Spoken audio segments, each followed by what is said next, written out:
Hello बच्चों, आशा है कि आप सब ठीक होंगे। आज हम लिंग पढ़ेंगे, मतलब स्त्रीलिंग पुल्लिंग। ठीक है। ऐसे एग्ज़ाम्स में आता है, शब्द दे दिया जाएगा कई सारे, उसमें से हमें पहचानने होंगे कि कौन स्त्रीलिंग है कौन पुल्लिंग है। तो आज हम लोग इसके बारे में जानेंगे और सीखेंगे। तो स्टार्ट किया जाए, चलिए। अब पहले कुछ उदाहरण पढ़ते हैं, फिर उसके बाद हम लोग वो करते हैं ना, पहचानने की कोशिश करते हैं। चलिए। दादाजी टेलीविज़न देख रहे हैं। दादी जी स्वेटर बुन रही हैं। मोर नाच रहा है। मोरनी पेड़ पर बैठी है। तो बताओ, दादाजी कौन है? पुरुष ना, मतलब पता चला ना कि लड़का है ना। ऐसे दादी जी क्या लग रही, लड़की ना। मोर से पता चल रहा है कि ये लड़का होगा, और मोरनी से क्या पता चल रहा है कि लड़की है। अब हम लोग जानेंगे कि लिंग के कितने भेद होते हैं, पुल्लिंग क्या होता है, स्त्रीलिंग क्या होता है। ठीक है, चलिए। तो लिंग के दो भेद होते हैं, मतलब दो प्रकार के होते हैं लिंग, पुल्लिंग और स्त्रीलिंग। पुल्लिंग किसको बोलते हैं? जो लड़का होता है वो पुल्लिंग के अंतर्गत आता है, ठीक। और जो लड़की होती है वो स्त्रीलिंग के अंतर्गत आती है। ये खाली मतलब हम इंसानों में या जानवरों में नहीं होता स्त्रीलिंग पुल्लिंग, ये वस्तुओं में भी होता है, मतलब सामान में भी। मोबाइल है, कॉपी है, पेन है, सब में स्त्रीलिंग पुल्लिंग होता है। जैसे मैंने आगे बताया था ना, संज्ञा, सभी चीज़ संज्ञा है, बस उसको डिवाइड किया गया है जातिवाचक में, पुरुषवाचक में, भाववाचक में। ऐसे ही लिंग भी होता है, ठीक है, कि कौन लिंग है, स्त्रीलिंग है और कौन पुल्लिंग है। तो अभी हम लोग आगे पढ़ेंगे तो हम लोग को पता चल जाएगा, है ना, नॉलेज हो जाएगी कि वस्तुओं में भी कैसे होता है, कि कौन सी वस्तु क्या है। ठीक है, चलिए। पुल्लिंग, पहले हम लोग जानते हैं पुल्लिंग क्या है ना। तो जिन शब्दों से उनके पुरुष नर जाति का होने का पता चलता है वे पुल्लिंग होते हैं। मतलब कुछ शब्द दिए रहेंगे, उनको पढ़ने से ही पता चल जाता है कि वो पुल्लिंग है। जैसे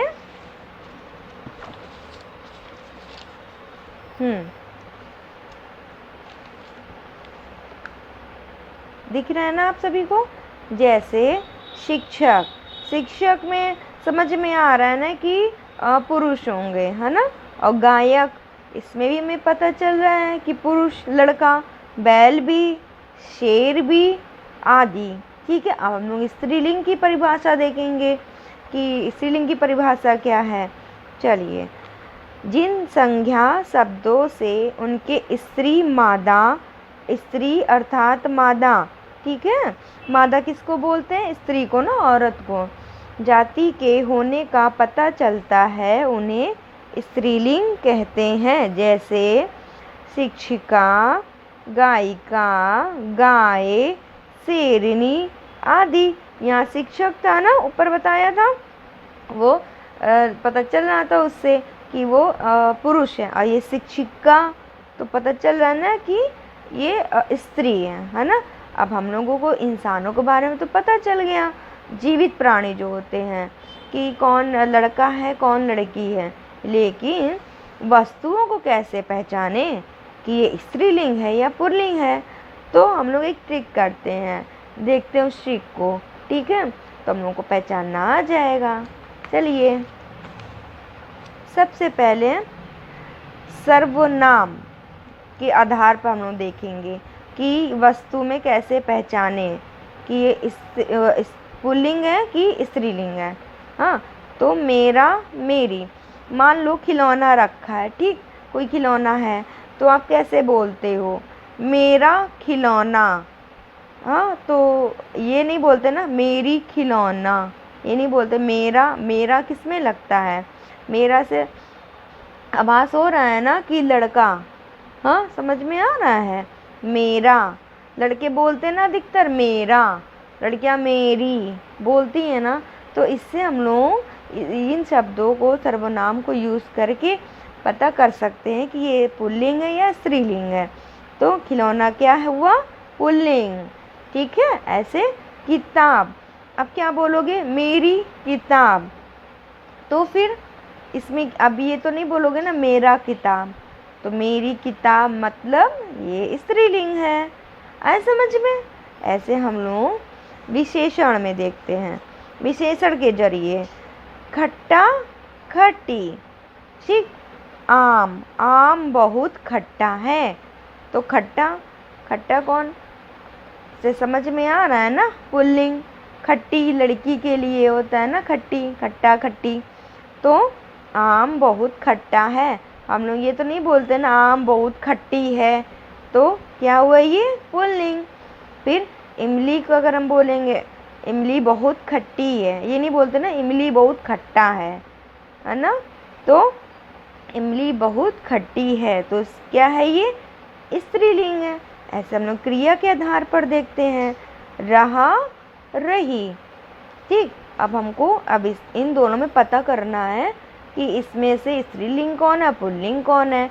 तो हम लोग इसका यूज़ करेंगे। जैसे तूफान लिखा, अब तूफान में पुल्लिंग है कि स्त्रीलिंग है, तो बोलेंगे कैसे इसका यूज़ करो। पहले वाक्य में तूफान आ रहा है, आ रहा है, तो पता चल रहा है ना। जैसे कहते हैं ना वो लड़का आ रहा है, ये नहीं बोलते ना लड़की आ रही है, लड़की आ रहा है, ये नहीं बोलते ना लड़का आ रहा है। ऐसे तूफान आ रहा है, तो ये क्या हुआ? पुल्लिंग। ये नहीं बोलते ना तूफान आ रही है, नहीं बोलते ना तूफान आ रहा है। ऐसे बारिश हो रही है, तो इससे हमें पता चल रहा है ना बारिश हो रही है। बारिश हो रहा है ऐसे नहीं बोलते ना, बारिश हो रही है। ठीक है। तो सर्वनाम, विशेषण और क्रिया, इन सब का उपयोग करके हम लोग वस्तुओं में या किसी शब्द में भी पता कर सकते हैं कि पुल्लिंग है या स्त्रीलिंग है।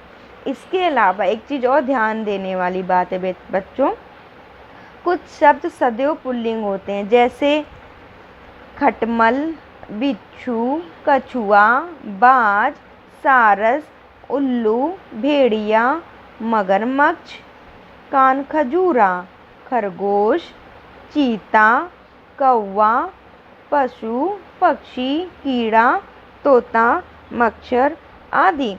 अगर इनके आगे मतलब पहले से साधारण समझते हैं, खाली खटमल लिखा हुआ है, ठीक है, तो ये पुल्लिंग हुआ है। हाँ, ये स्त्रीलिंग नहीं है, ये पुल्लिंग है। अगर इसके आगे नर खटमल या मादा खटमल करके आता तब वो स्त्रीलिंग हो जाएगा। और खाली अगर ऐसे आया, अब खरगोश है जैसे, ठीक, लिख दिया खरगोश, खरगोश दिख रहा है आपको, खरगोश, तो ये क्या है? ये सिर्फ अगर खरगोश लिख कर आया तो ये क्या है? सिर्फ पुल्लिंग है। अगर इसके आगे नर लिख दिया तो ये क्या है? पुल्लिंग है। अब इसी को अगर लिखा आगे मादा खरगोश,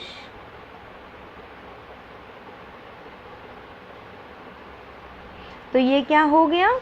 स्त्रीलिंग। आए समझ में?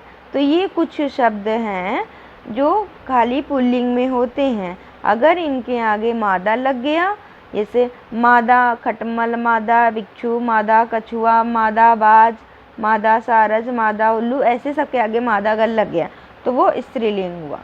ओके। आशा है बच्चों मेरा आपको बताना, ये पढ़ाना समझ में आया होगा। आगे की वीडियो में मैं पूरा डिटेल में लेकर आऊँगी, मतलब कि एक साइड पुल्लिंग और एक तरफ स्त्रीलिंग की कौन कौन से शब्द होते हैं।